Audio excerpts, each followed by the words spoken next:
Test. Test.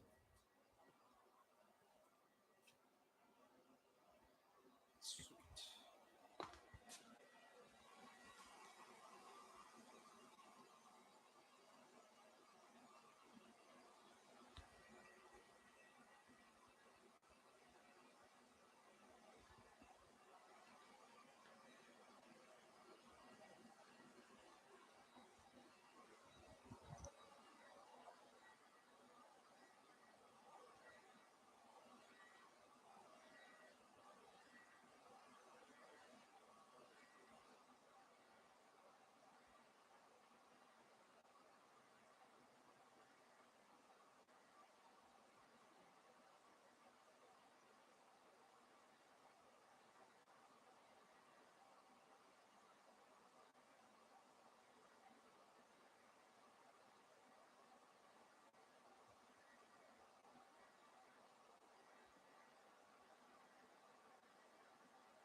Okay.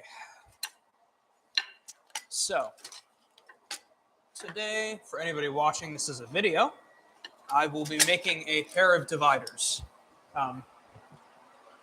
So basically all those are is these things. It's going to be easier to show than to explain. But basically they allow me to lock in a specific measurement and not have to use a ruler, and I can just measure that same amount over and over again very quickly and easily. This pair I made at school, and it took somewhere between 20 and 25 hours to make them. So this is going to be a much simpler, smaller pair, and I'm probably not even going to finish it today. This is just something that I'd like to show. I've been doing a lot of simpler concepts lately, which is fine and good, and it's good to educate people on the simple beginning portions of how to blacksmith. But there comes a point when you want to know some more complicated stuff. So to start with, I'm going to make the open side, because there's two sides. There's a side with a piece that fits in between the other side, which has two pieces, and that's the rotating mechanism. It'll make more sense once I have sort of shaped this piece out.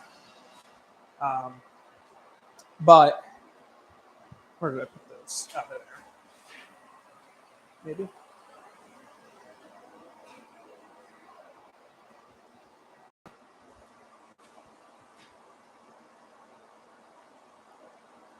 Okay. Well, I'll just start making them then.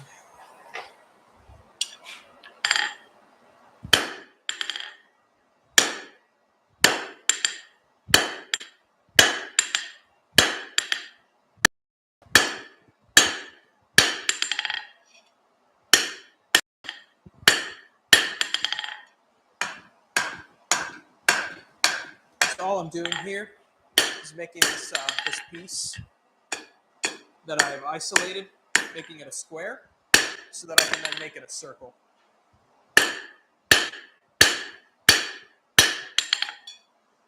And the reason that I'm doing that is because that's the final shape that the actual piece needs to be. So doing it now instead of filing it later is going to be a lot quicker.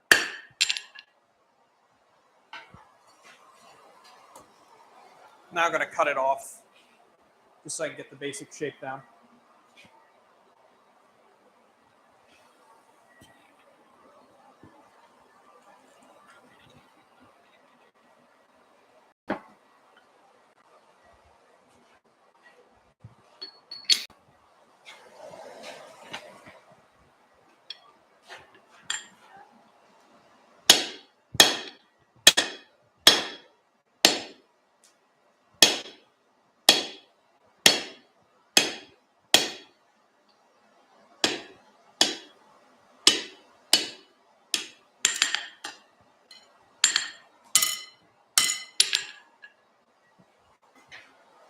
So what I'm going to do next is just draw this down a little bit so that it's got actually a reverse taper from what it has now, since that's what the end piece should look like.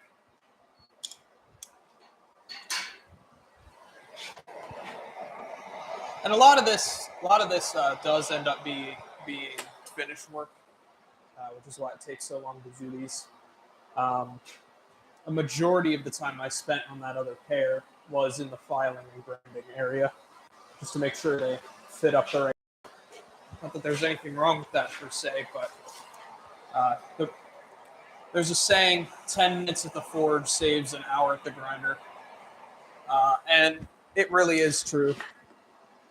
The more you're able to refine what you're making at the anvil, it'll be a lot faster that way than to take it to the grinder.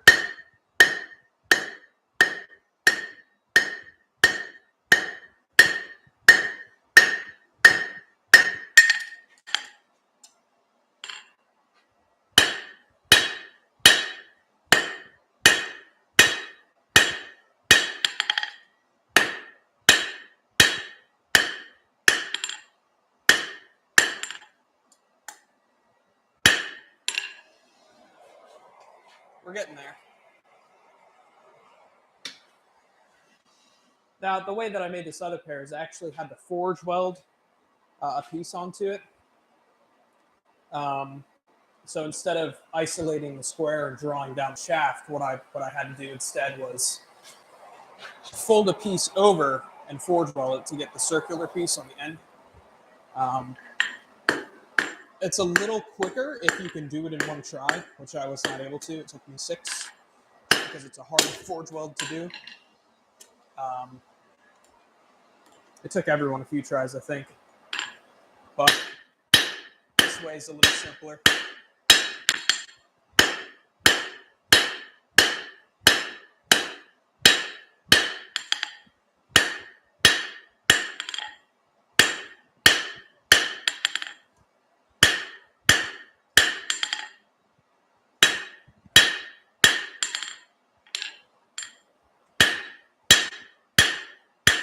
Okay. So this is about what I'm looking for here. Before I get it too refined, I'm going to go ahead and make this a circle, get it down to the right dimension.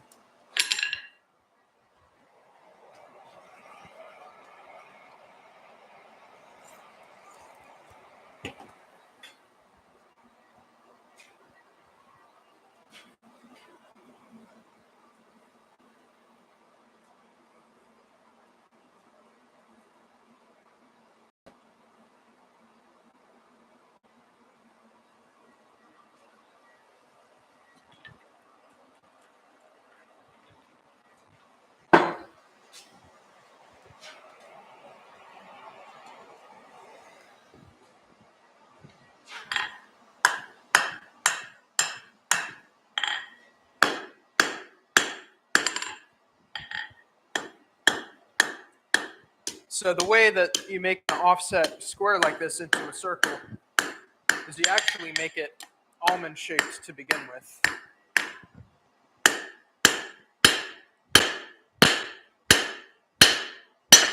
Strange as that might sound.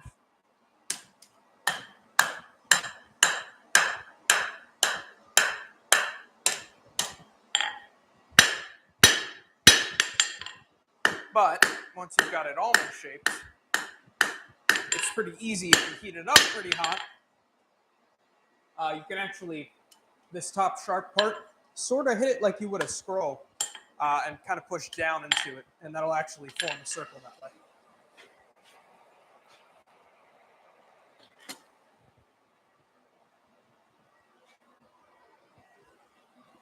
So for any just joining, I'm making a pair of dividers, a simplified version. So I've got this almond-shaped piece on the end, and then to make the circle, all I'm doing is taking this sharp corner and sort of hitting it down and towards myself.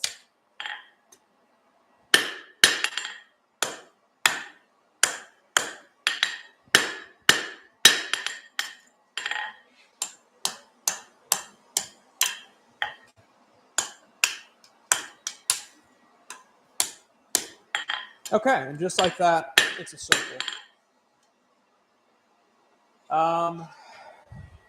Making it in...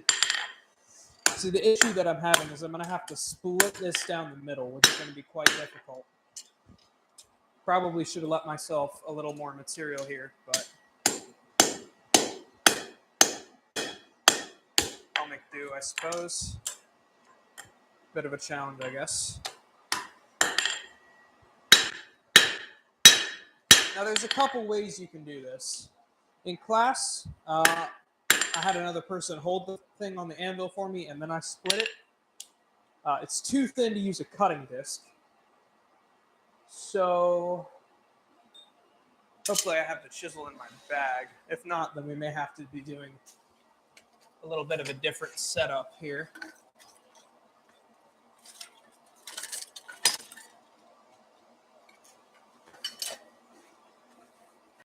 Okay, I will start over. Leave myself quite a bit more material and then just cut it with the cutoff disc on my Metabo. I simply did not have enough material there. In that case, I guess I will show the forge welding method of doing this. A pretty simple conceptual thing to do. Quite hard in practice, though.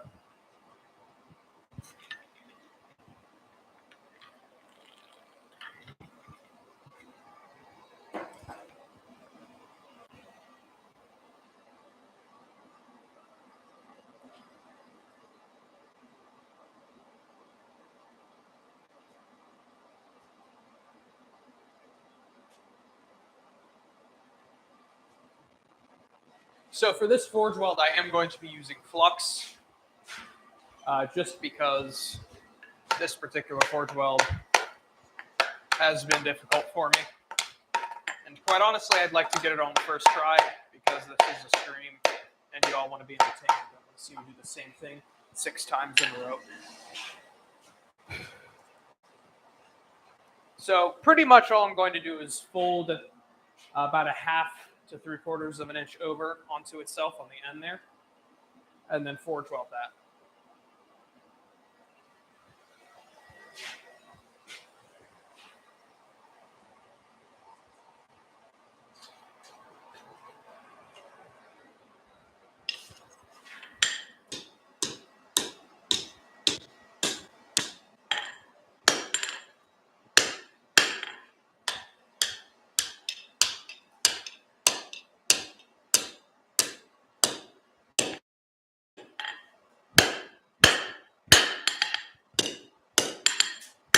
Before I close it, I'll put some flux in there.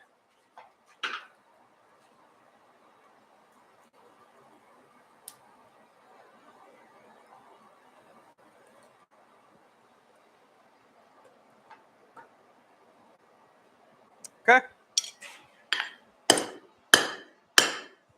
And that should help the forge weld be quite a lot easier this time around.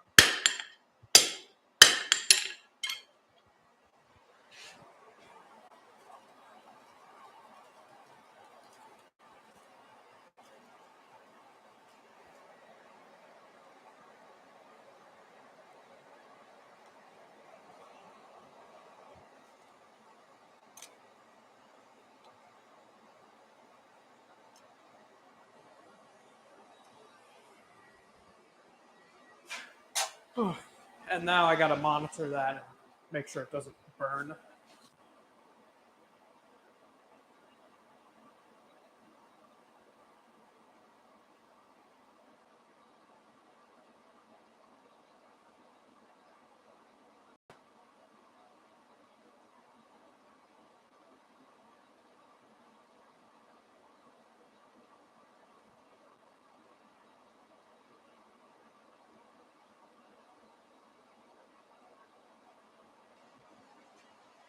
Sure it's not burning. My forge heats up metal a bit slower than the ones at school do, which is nice in that I have a little more room to for error as far as when I check the steel. The only downside to that is I have a less big fire, and I also have I don't have an adjustable blower. The ones at school actually have an adjustable blower, which is very useful, especially for forge welding, because you can kind of make the fire as hot as you need it, or as make it less hot if need be.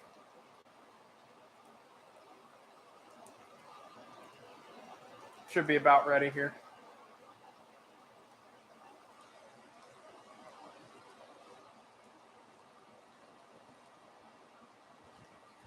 Perfect.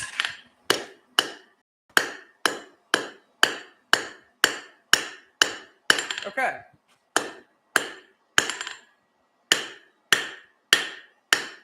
So that was very good heat. I'll do one more welding heat, and then I'll start shaping it. Some more borax on there.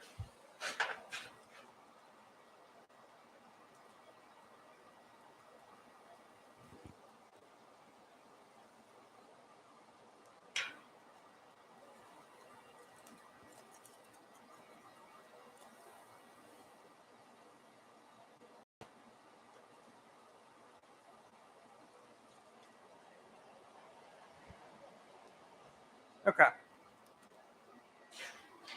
Wait for that to heat up.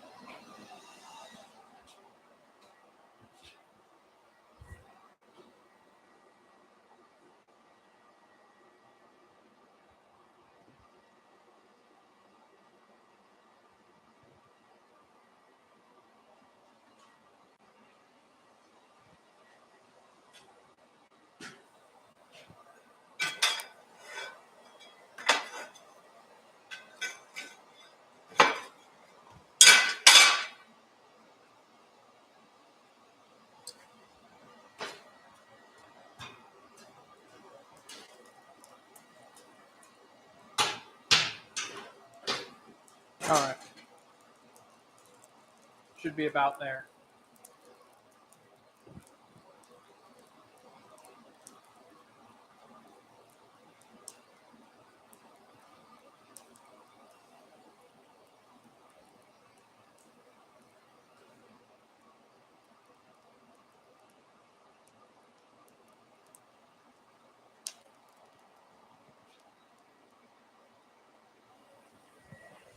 All right.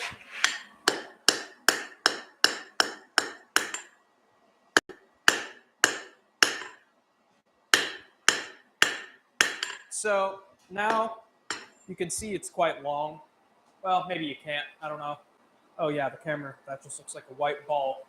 I'll let it cool down for a little bit just to show you.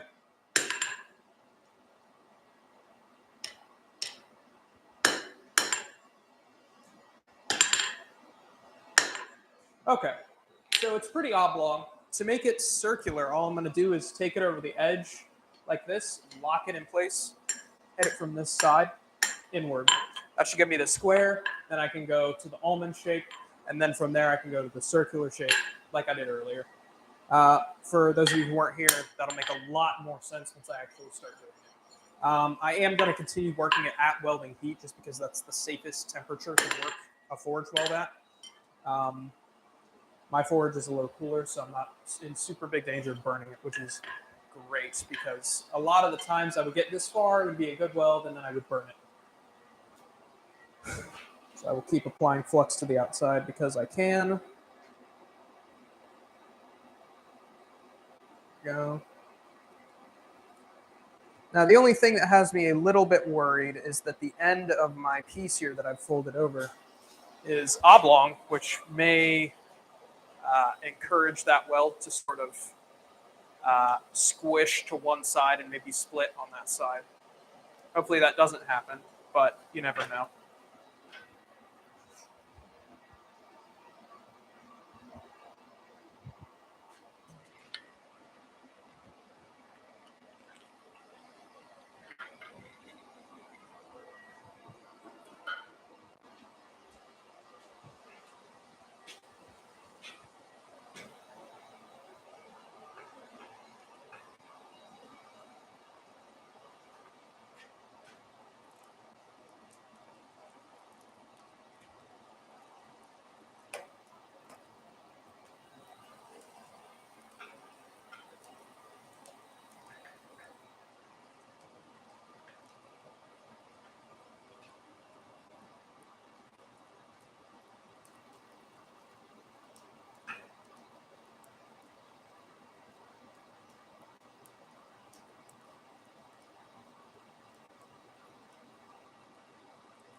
Okay.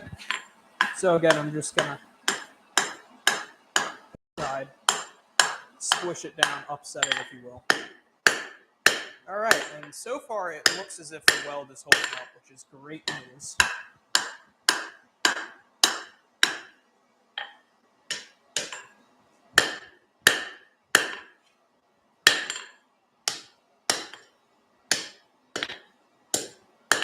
Okay. So as you can see, that's getting shorter and thicker, which is exactly what we want.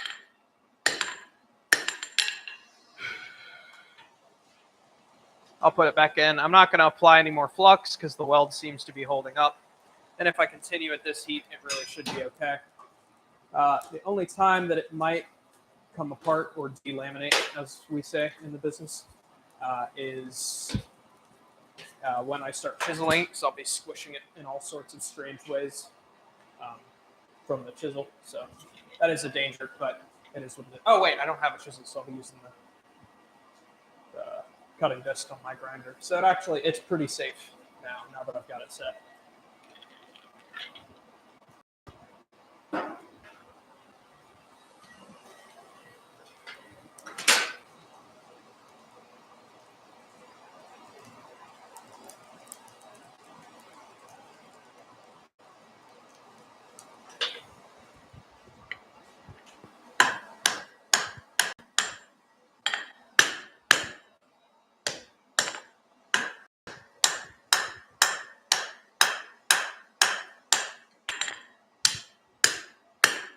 So it's about square shaped now.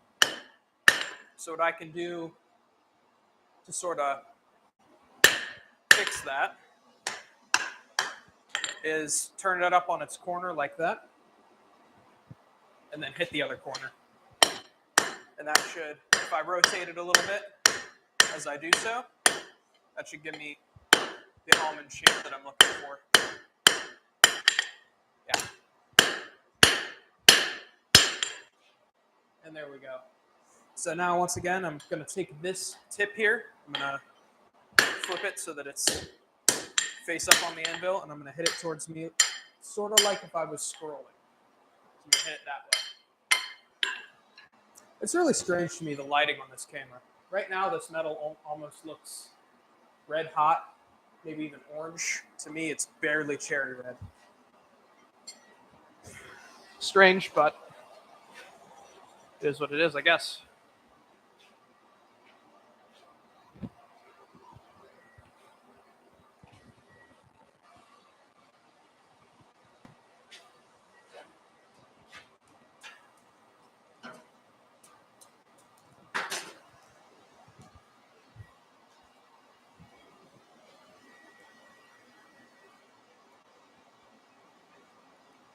So I don't necessarily need to work it at welding heat now that I'm out of the danger zone, if you will. I can bring it out at a nice orange. That looks blisteringly hot on the camera, but It's just an orange, to me at least. And I do have lights on, so it's a little brighter than that, but nowhere near welding temperature for sure.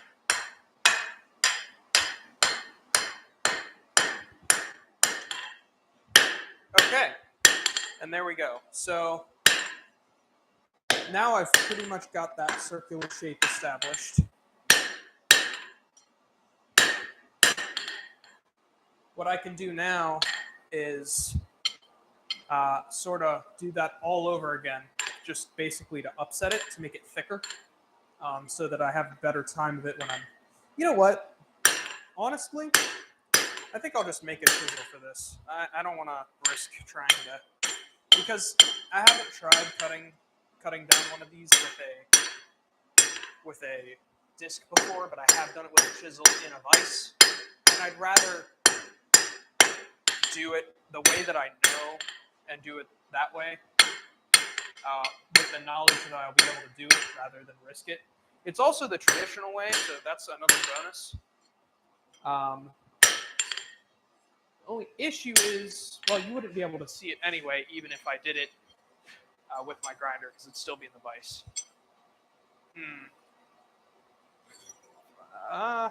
If I had a hold down, that might be a little better. I don't have a hold down with me. I feel like I used to, but I think I got rid of it because it didn't work right. Well, it's flat enough. I'll just chisel it on the anvil and hope for the best. So for a chisel, I'm going to use some more of that coil spring. Shouldn't take that long to make.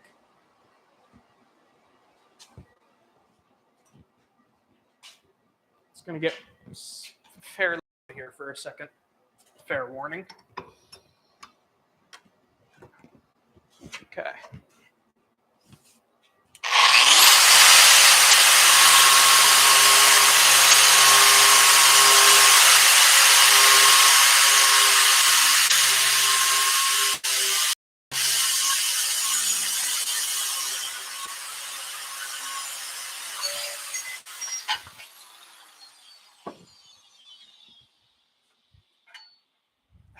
Okay. And all I'm going to do is forge a one-sided taper on this, and then give it a quick grind on my grinder, just so that I'm able to use it. I need a chisel anyway. Don't know why I haven't made one yet. Might as well.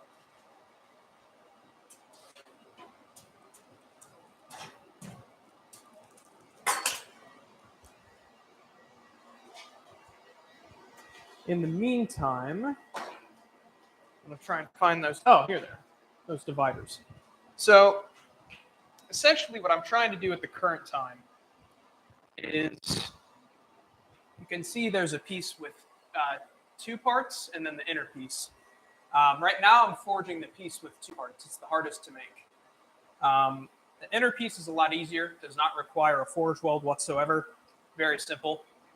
This pair also won't have a wing and the set screw, because that also takes a while to do, and is actually one of the harder parts, is getting the wing the right shape, as well as the hole the right size. So this is going to be a much simpler pair than those.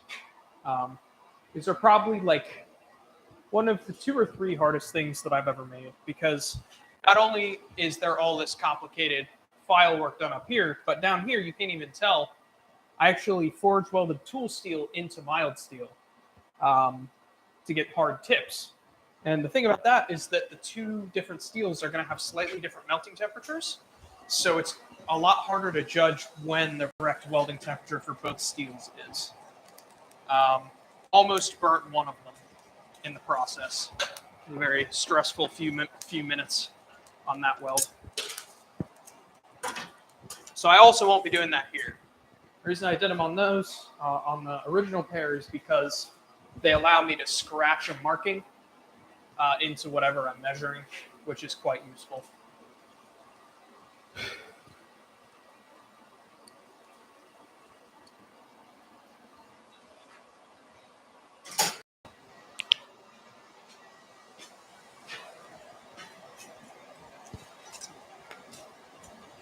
anybody in chat has any questions about what I'm doing, feel free to ask me.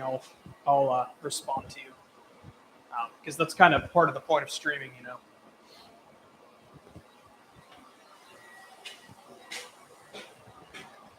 Okay. Not quite there.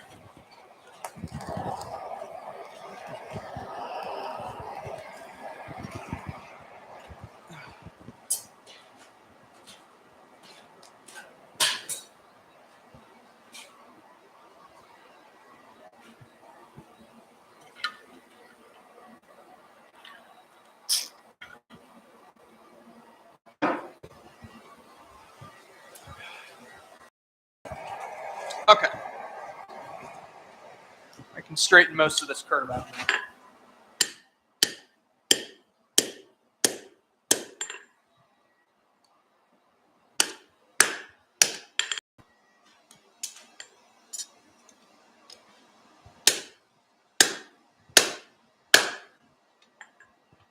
And then I can put these ends in and straighten them out as well.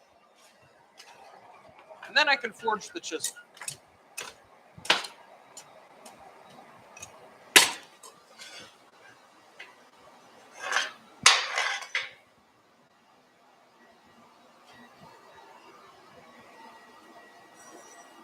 For anyone hopping in, I'm making a pair of dividers. Right now I'm making a chisel so that I can chisel out this piece to make the actual moving mechanism of the dividers. But I don't have a chisel, so I'm making one out of a coil spring really quickly.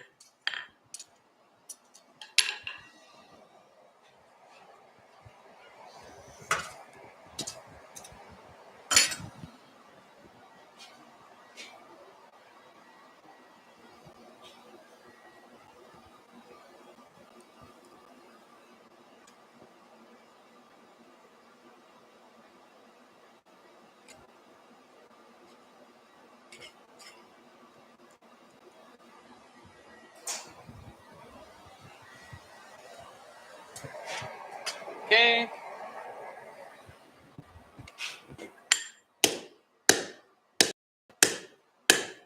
All right.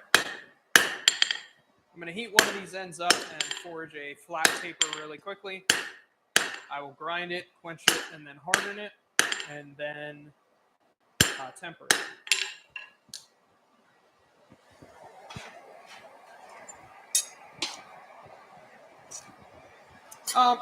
I probably won't harden it. I don't need to, really. It's going to be in contact with the hot metal, so it'll ruin the temper anyway.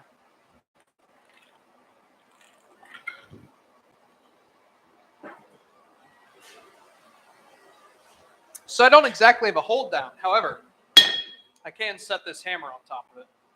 That should keep it in place for the most part.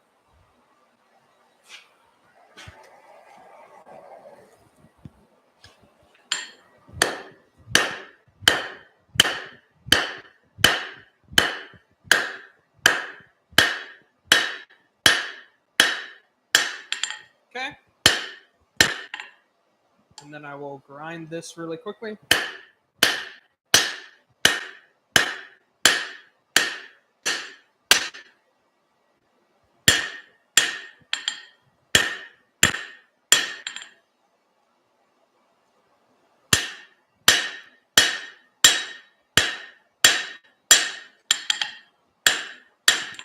I've got to let it cool down first. I can't quench it because it'll crack. It's spring steel. So, fortunately, just have to wait for a few moments.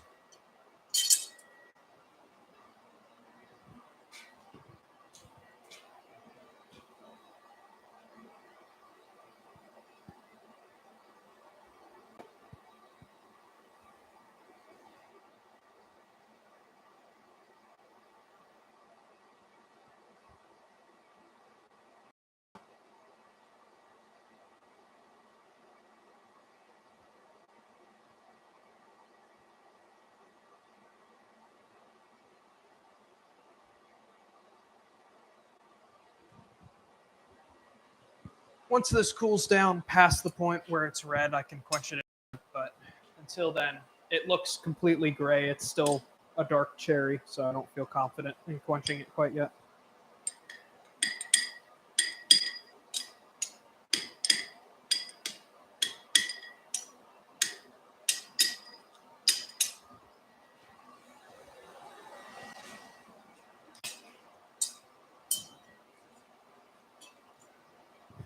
If I had a fan, it'd be able to cool it quite a bit faster. Unfortunately, I don't right now, so.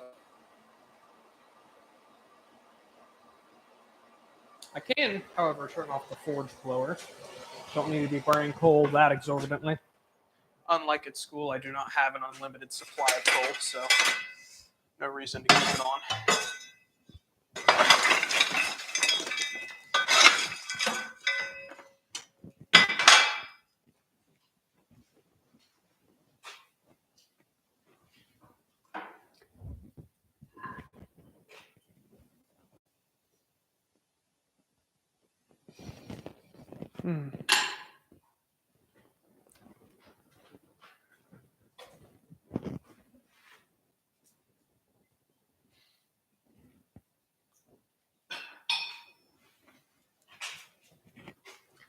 Okay, so I can quench this now.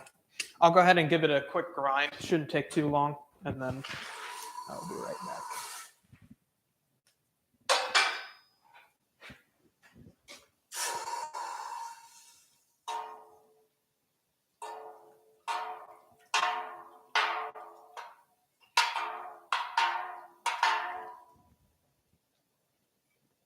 Okay.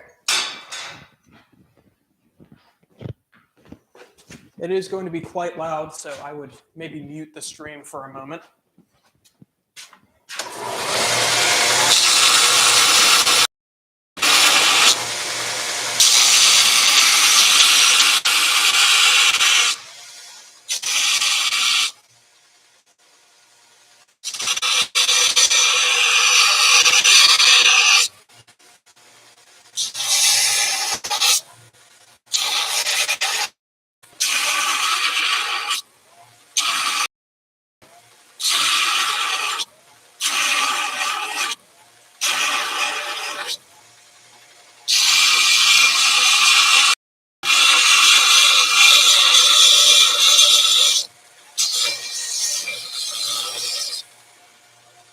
Okay, and just like that, we have a chisel. So now I can continue with the actual project at hand. I'll switch this out for my sledgehammer. And this will probably take a few heats just because of the nature of what we're doing. I've got to be precise about it. I can't, screw it up too bad. Turn the blower back on.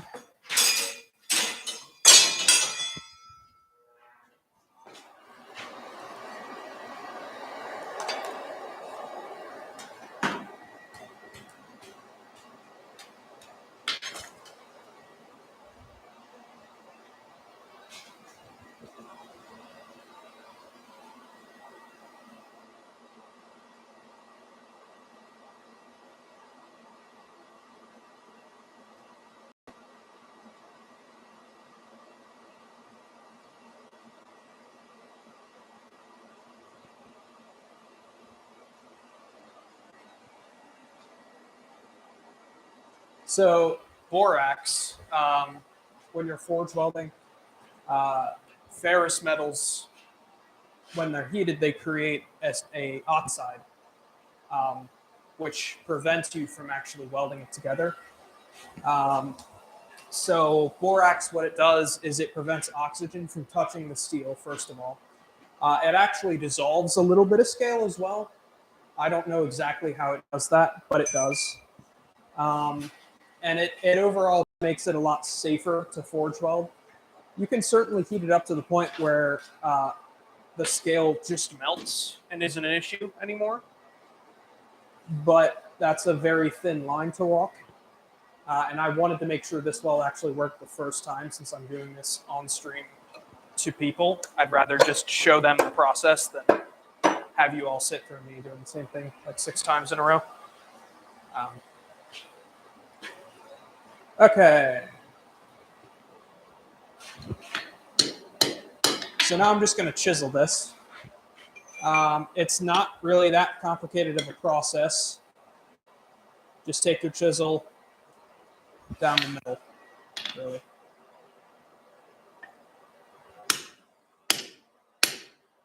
And if you work it from different angles, then it actually mitigates deforming of the circle that we spent quite a while trying to make.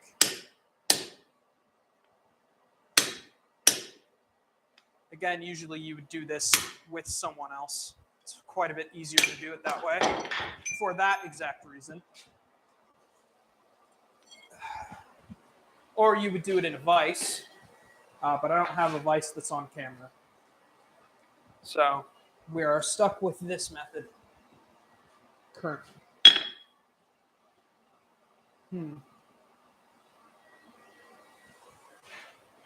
I could also hold it in between my legs. In fact, I'll probably do that. In certain scenarios, you can hold metal in between your legs. It's pretty like janky and weird, but it works. So I guess I'll just do that.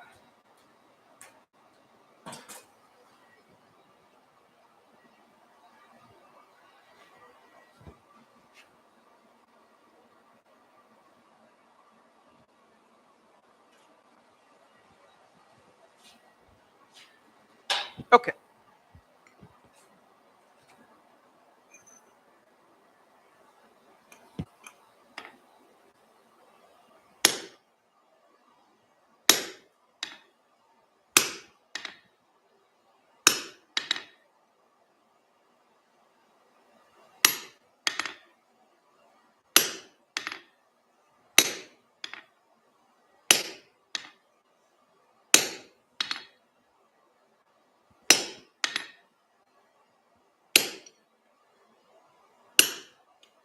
This is where it kind of gets tricky when your steel starts moving all around.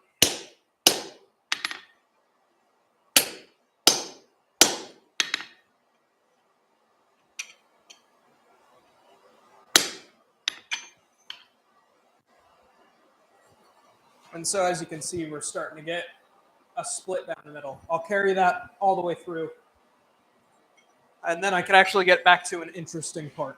This is one of the more boring parts of this process.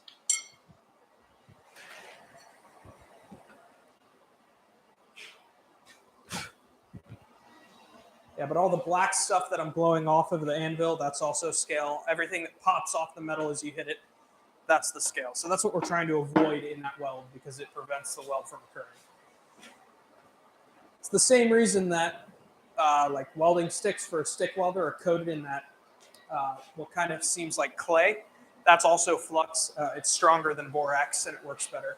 But borax is readily available. And if you get it hot enough, you really don't even need flux in the first place. So it's really just a, an extra safety measure, I suppose.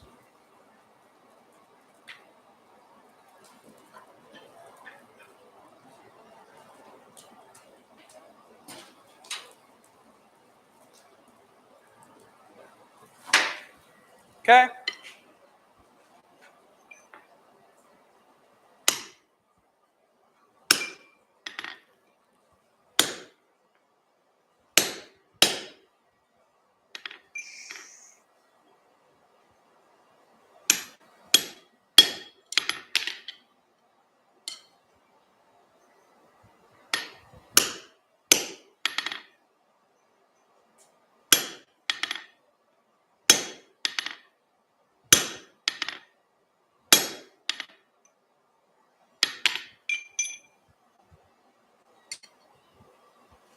I kind of screwed this up, so I'm going to try and correct it here.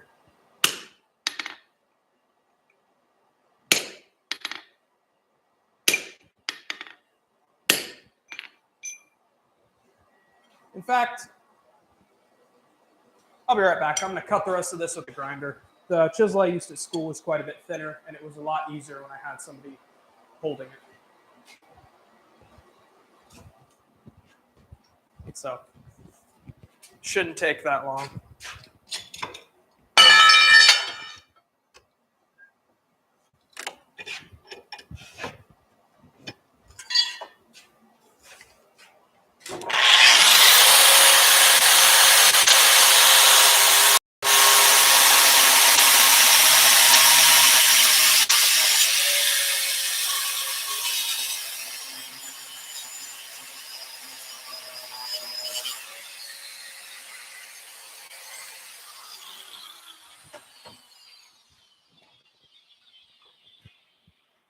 Well, that may have alleviated some of the issue. This one's still going to be a little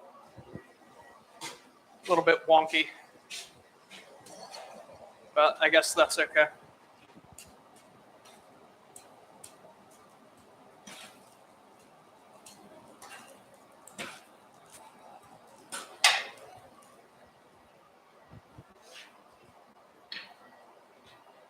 Yeah, no problem. Okay.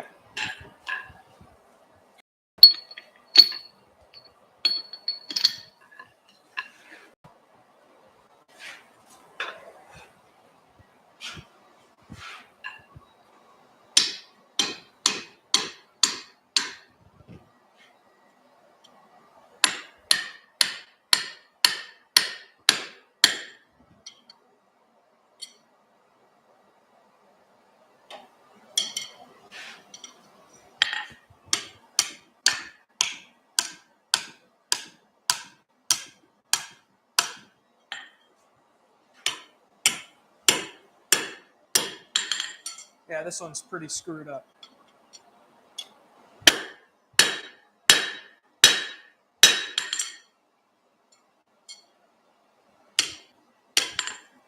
So one side of it did come undone, it looks like. Unfortunately.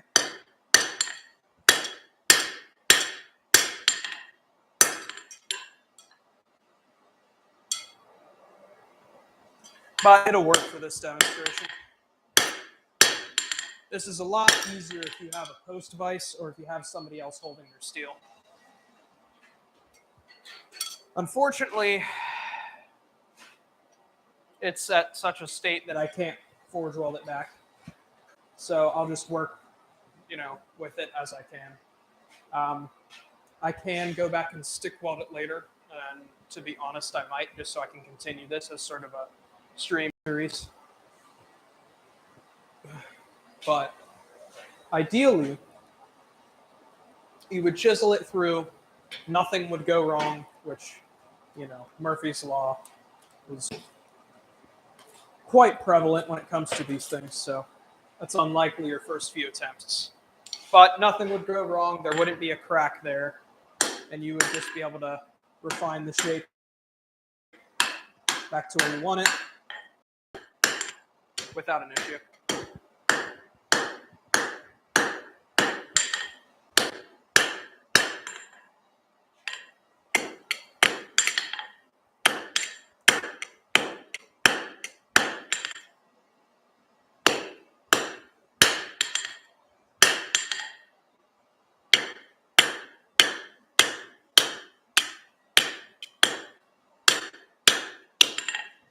So I'm just refining it back to the state that it was at before I chiseled it, because it kind of got out of shape.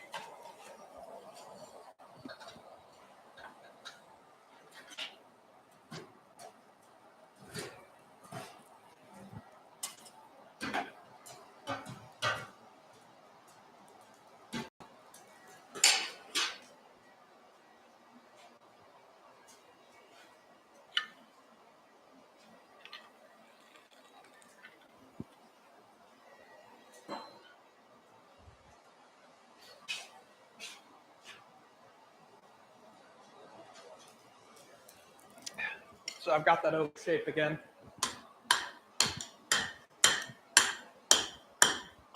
In the most ideal scenario, you wouldn't have to come back and do this step at all. Unfortunately, that just isn't the case this time.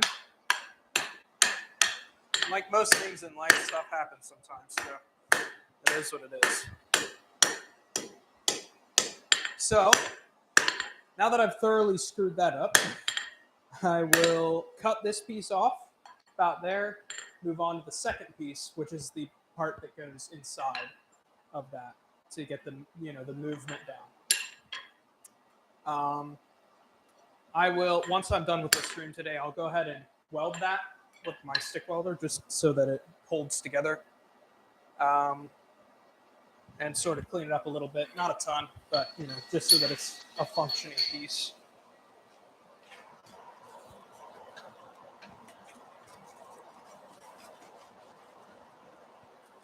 I'll probably go for another hour or so.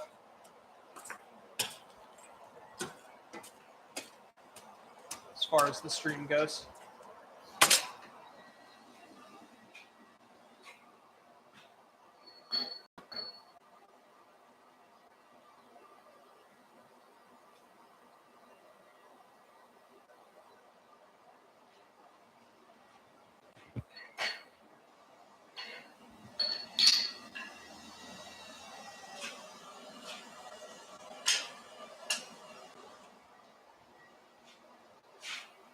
I'm going to put the sludge.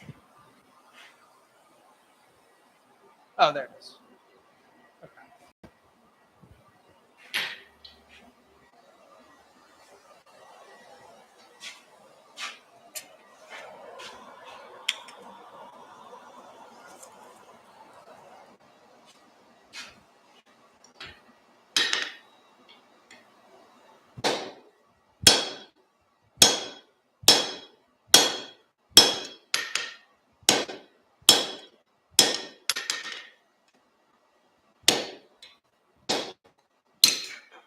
Okay. The second side, we don't have to do any welding or any upsetting at all. We can just go straight into forging that piece out. Because it's the middle, it's going to be very thin. And there's plenty of material there to get that shape that we need.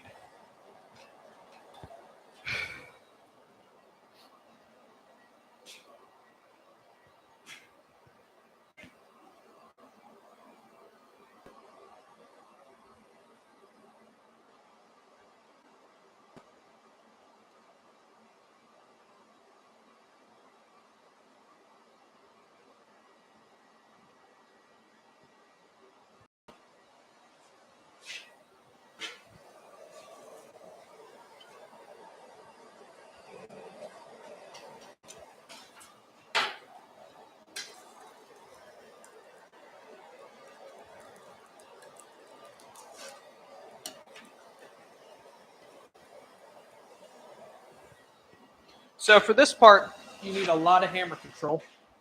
Because I don't have a swage to use, I'm just going to be using my hammer edge as the sort of the end. So I'm over the edge of the anvil. I'm trying to hit it exactly where that edge is.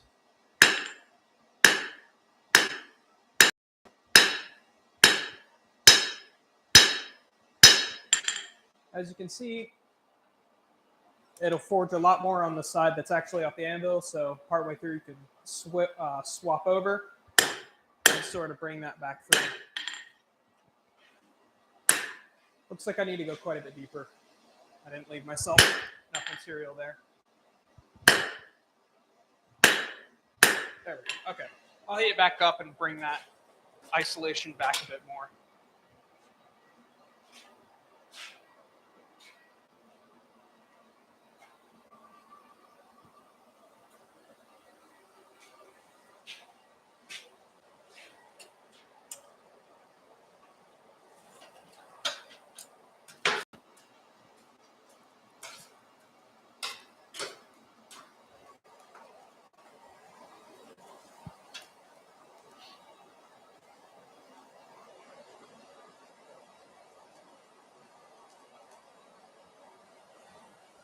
Okay.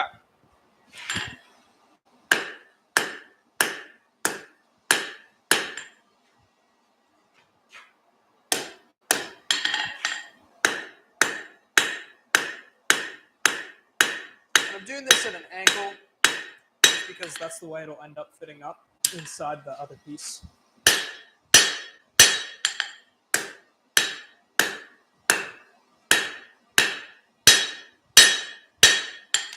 Got a little bit too much material here.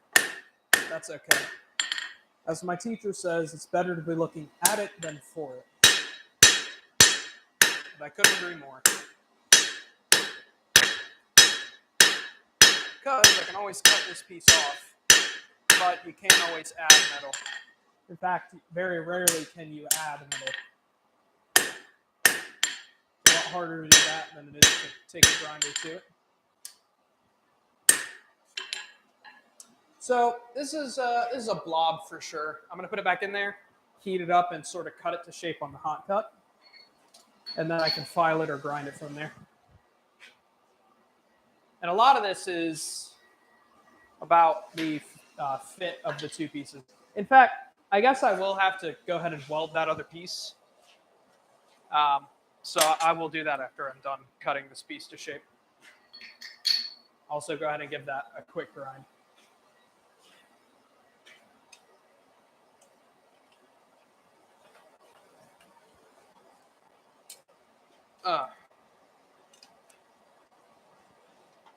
Okay.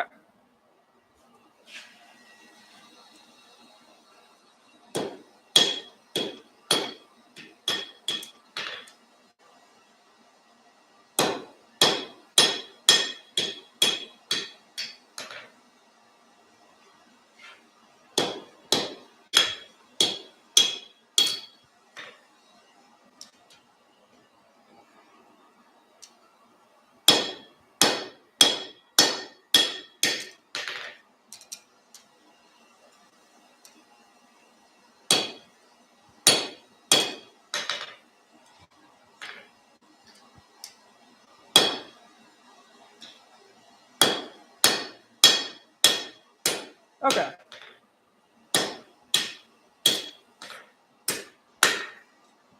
Okay. So that's roughly circular.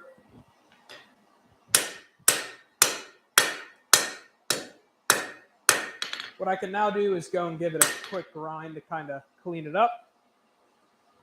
And then I'll weld the other piece as well. So I'll be back in just a second. Probably a little bit loud.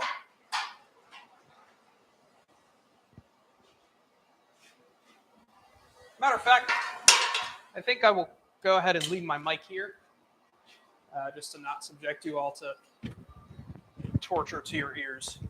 I'll be back momentarily.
All right. So I went ahead and welded that piece back together. I also sort of refined the shape of that inward piece. So now I'm going to cut the other piece off, and then there will be a lot of like fine tuning, with one piece being cold and the other piece being hot. That's a lot of what this is. It looks like we're near the end of the process. We're really not. A lot of the time spent making one of these goes into fit and finish for sure, but also fine tuning at this particular stage. So might be a while before this is done, and I might not finish it today on stream.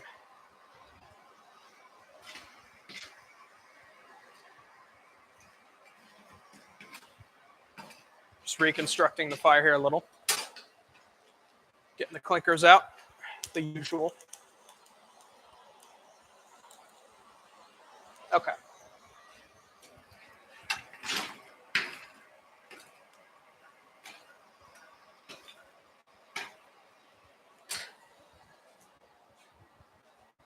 Essentially what I'm going to do next, after I cut the piece off, is I'll open this back up. I'll heat this piece up, keep that piece cold, and smack them together while this one's hot. And that should give me a nice clean fit between the two.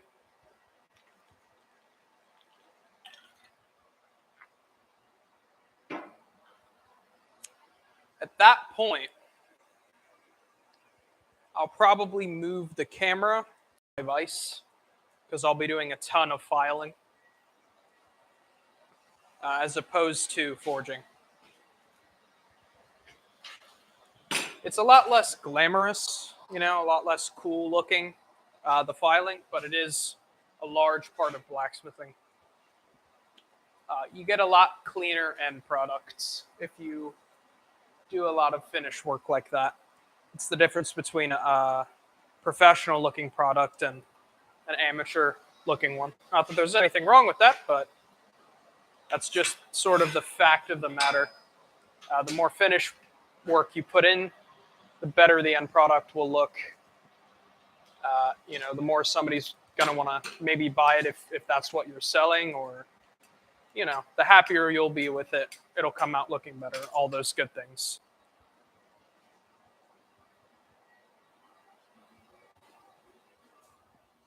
Gotta grab my tongs real quick.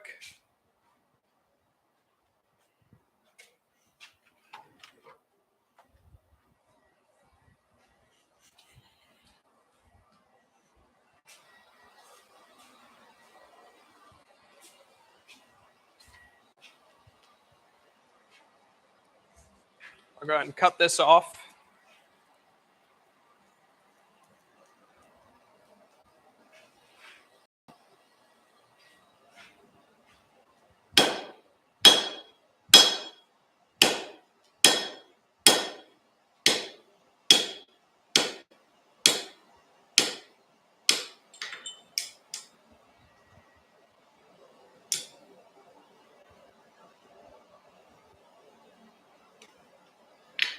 Okay.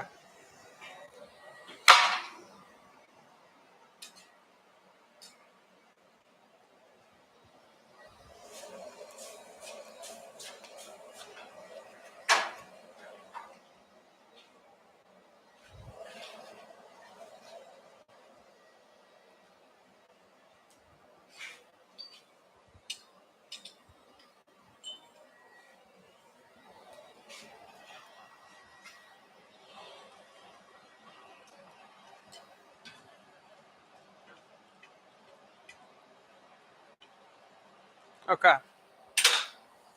That'll heat back up. I'll kind of open it on the hot cut here, and then I'll smack this piece in there. That should give us a better fit.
Okay. I'll heat it up again. Insert this piece like that, and then smack it in there. That should give us a better transition.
And this is all just sort of to make this inner piece fit better.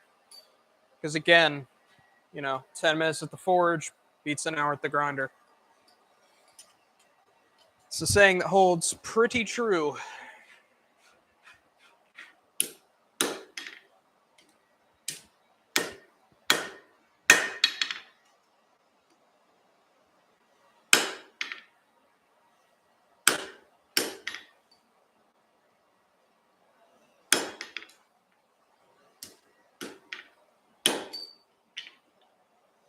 Man, this thing is really screwed up,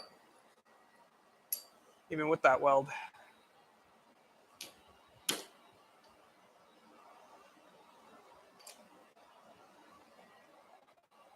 Almost not even worth continuing.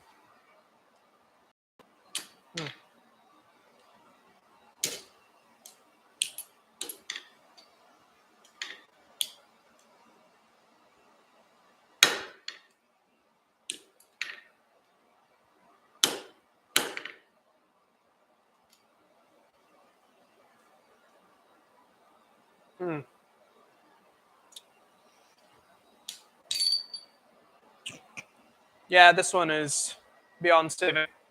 Unfortunate.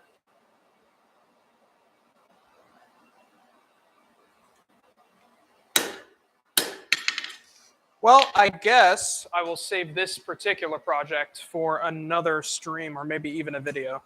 Honestly, this length of a project is probably better suited for a video, maybe even a video series anyway.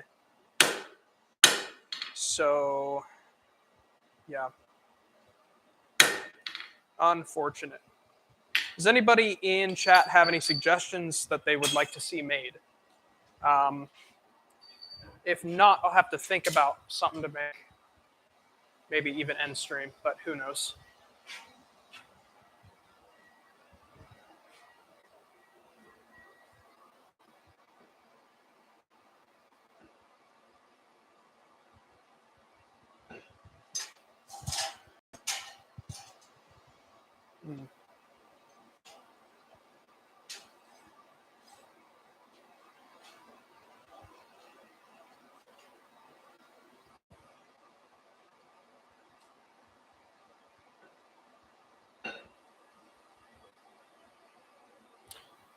I think I will make a nail header, a proper one. I don't have one, and I should probably have one. So I'll use this railroad clip, might as well. I will cut off this section and the end of this, and then get working on it.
Okay.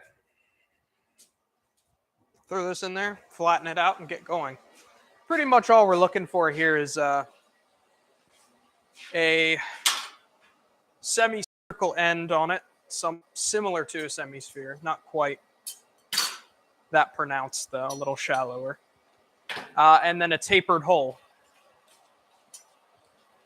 And that's pretty much all that you need to do to make a nail header.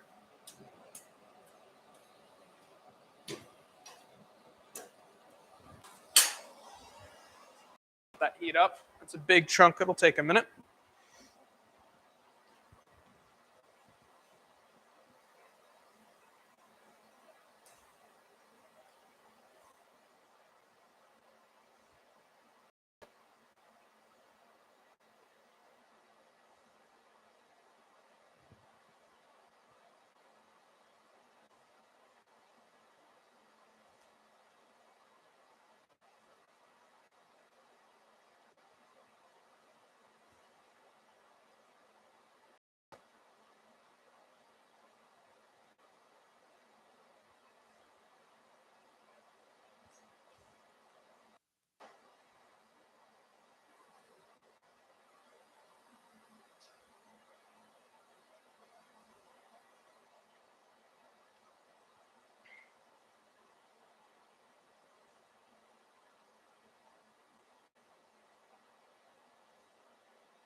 Okay. So to make the slightly bulbous end, I'm actually going to draw it down and isolate a portion, as opposed to trying to upset this gigantic piece of metal by hand. Doesn't make a whole lot of sense to do that, really.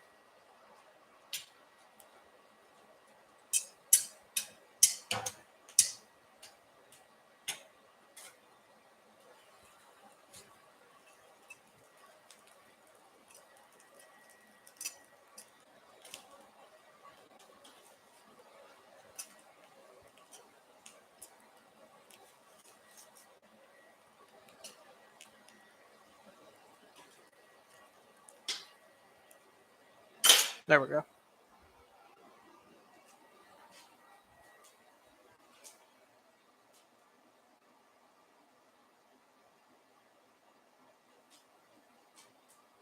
Yeah, I can do that. So the real pitfall is that I didn't have someone to hold my steel. That was the real reason that it messed up. Because the way that we did it was that we had either a vise or somebody holding it, and I had to hold it in between my legs so it wobbled around. Um, I mean, I can just cut it with a grinder next time, but yeah, I can explain that the next time I do this.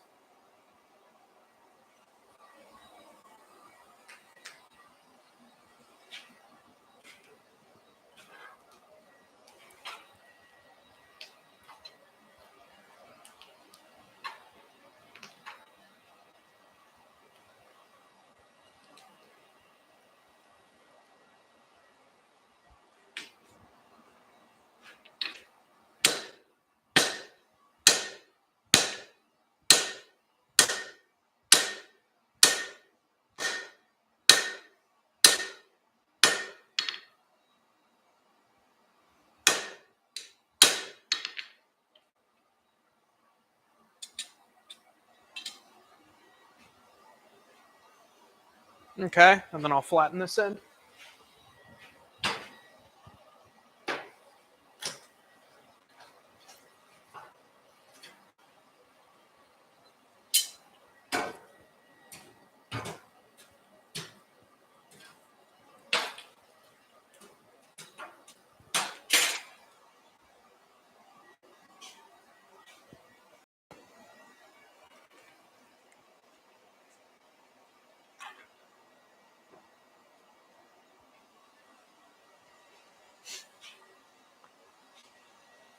I'll get my big hammer out for this, because it'll take a while to forge down this stock.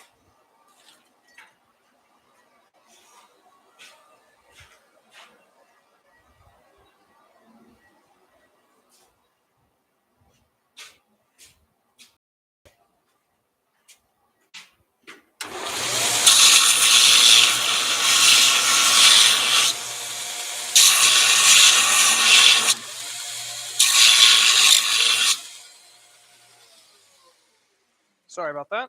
Just have to clean up this hammer face. Since it's so soft, it deforms quite often.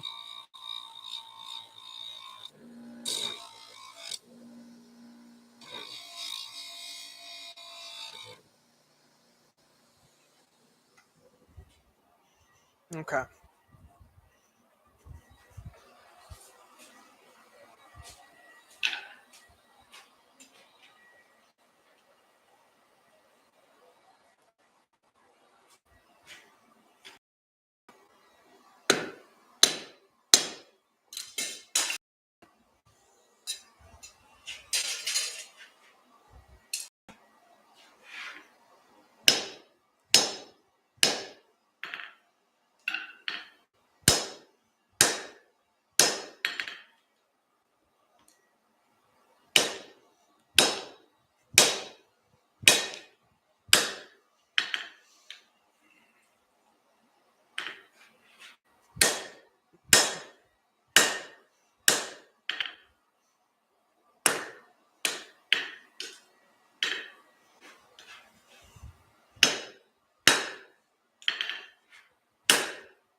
I do not know what that means.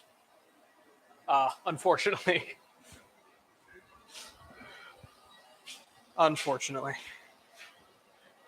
Cannot read that language.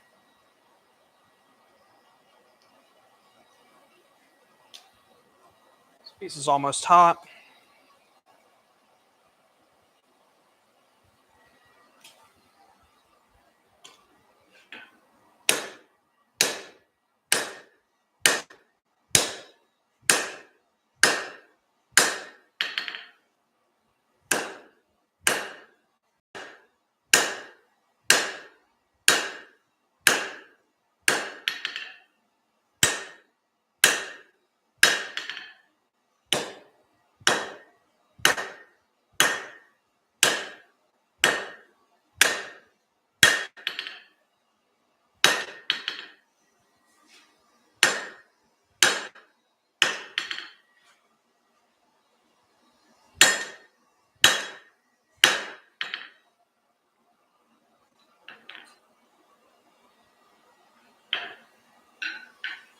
Okay.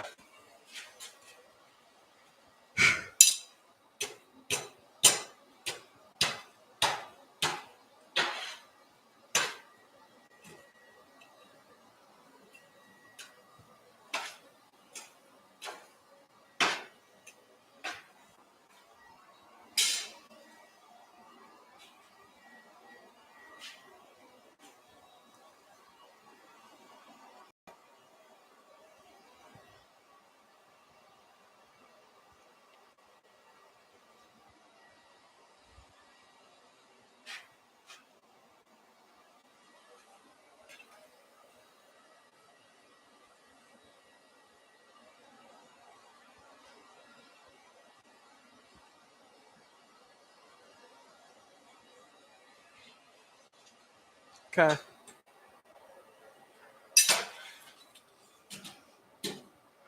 Forgot how hard it is to heat these big pieces up in this forge. Spoiled and used to the ones at school.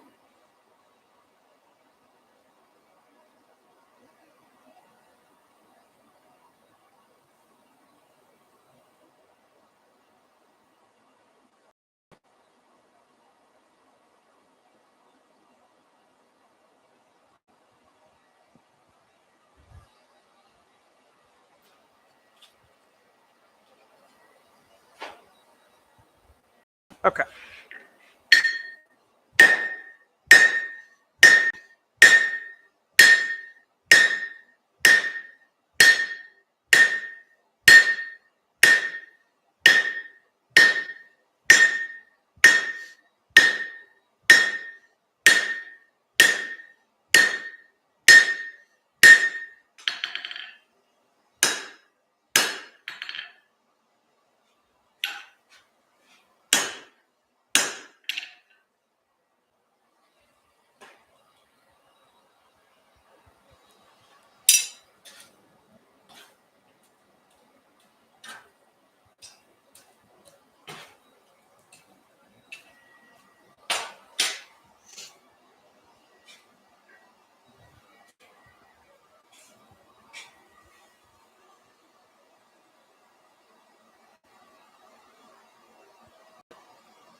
Again, I'm just sort of isolating a bit of material on the end.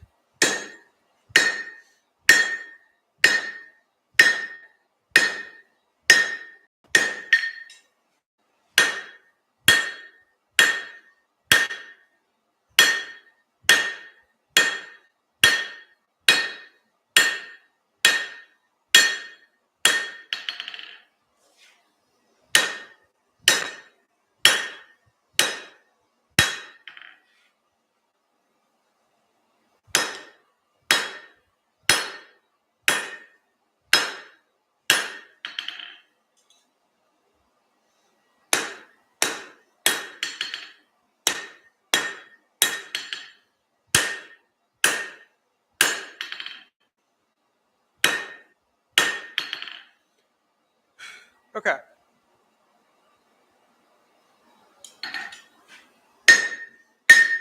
I'm now just going to round this off, dome it over, and then we can punch the hole.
All right, so this is nice and convex. So now I just need a hole through the middle and then to taper it from the other side. So I'm going to go ahead and center punch it and drill a hole, and then I can drift it out.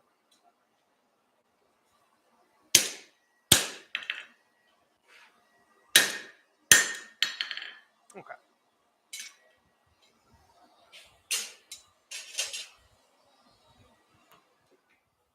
Once I finish this, I will turn off the stream for the day. I will make an example nail just to show that it's functional. Things are very simple to make. Hopefully I still have my center punch with me.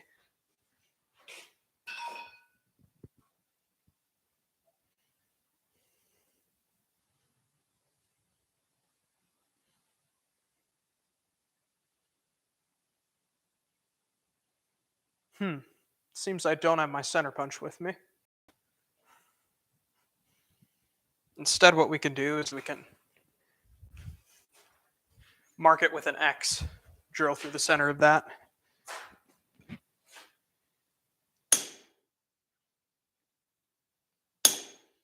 Like that. That should work. Gotta let it cool down. Once again, this is tool steel, so it's very finicky about that kind of thing.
Okay. It's sufficiently cooled down so I can quench it.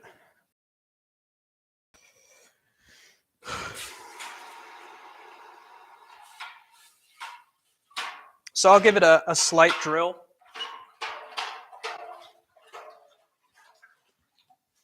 Just a small drill, not a big hole. Because obviously I don't want to be making, railroad spike sized nails.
hole drilled and face cleaned up slightly.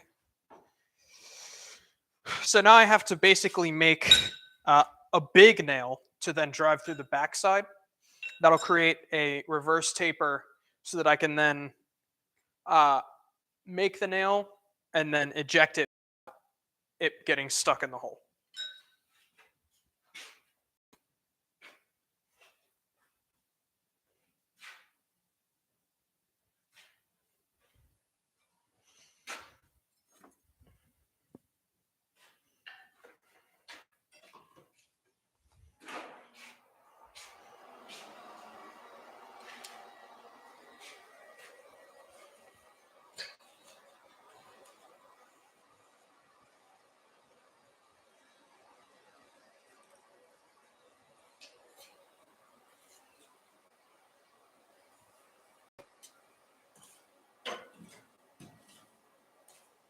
Okay.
Okay.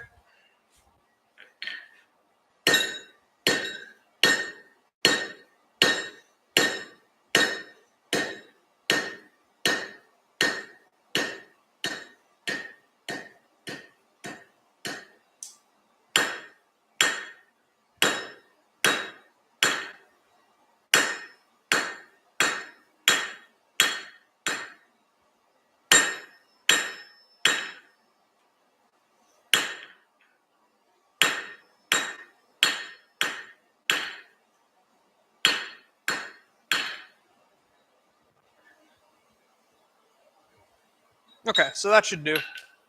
I'll taper it from the other side. I'll go ahead and heat this back up to do so.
Okay.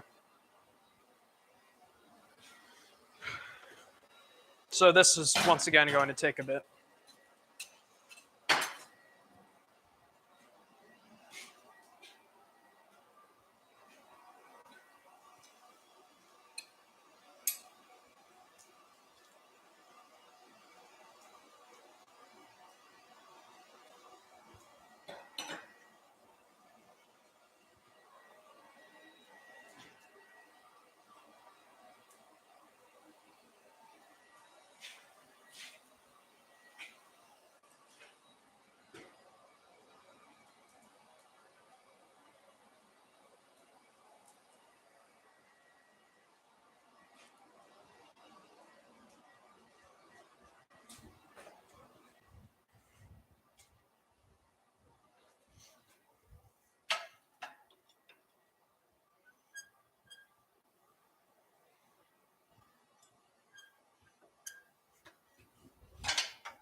Okay.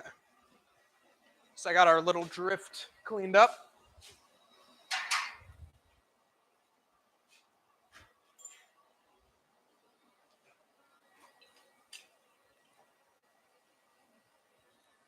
Okay. So again, I'm coming in from the other side.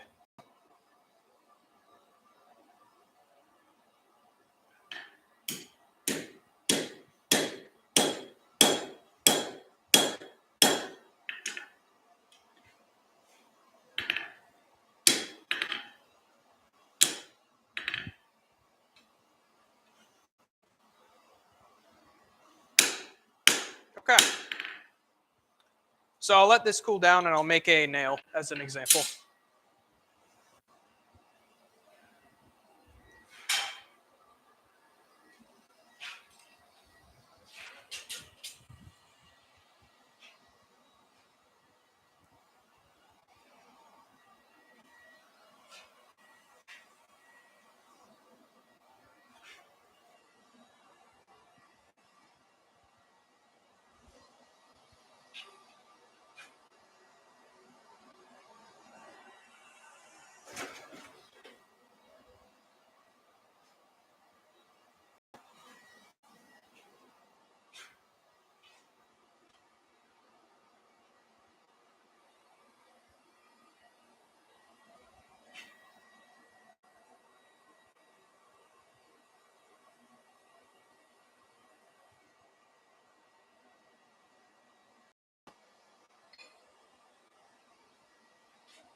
I'm not going to explain how to make a nail. I've done that in a video before. Also, I can do it again if people would like to see that, but that'll be for a different day. This is just more to prove that this thing I've made actually is going to work.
So I'm almost there with the tapering, just got a little bit of extra to do. I'll then cut off the end of the stock and sort of rivet it over, make it look pretty.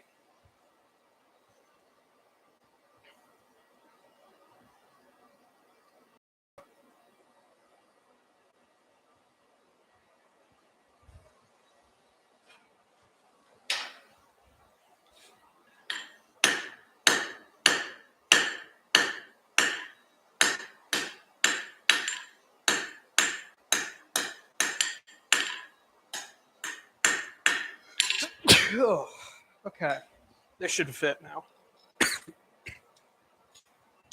Yep.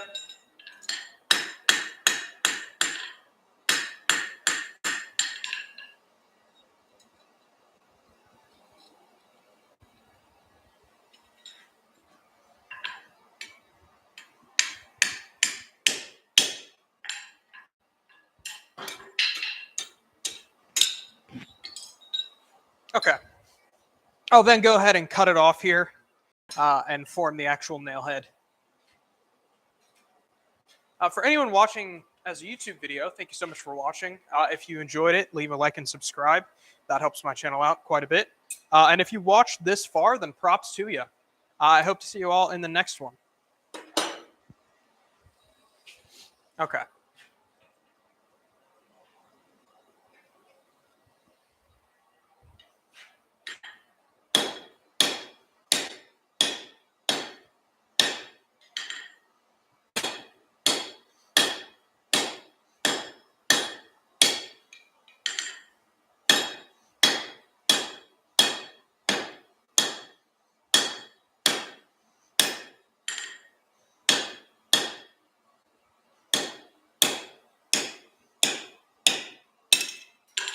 Okay. And the last step is to heat up the end of that piece.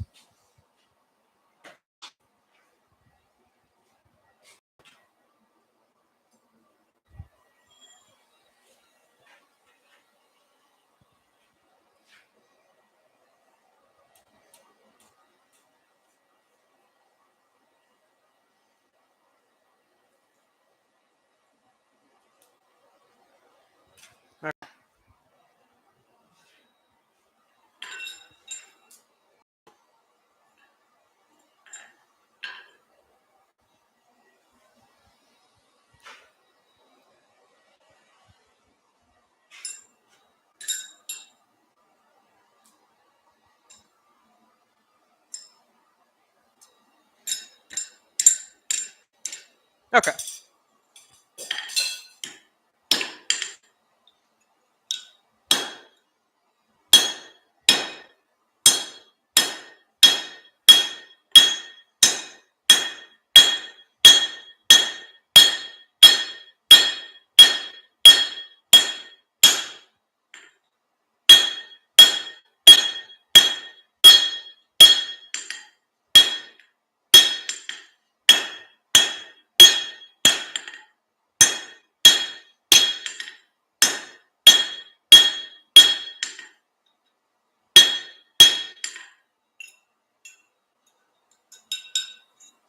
Okay, so there you go.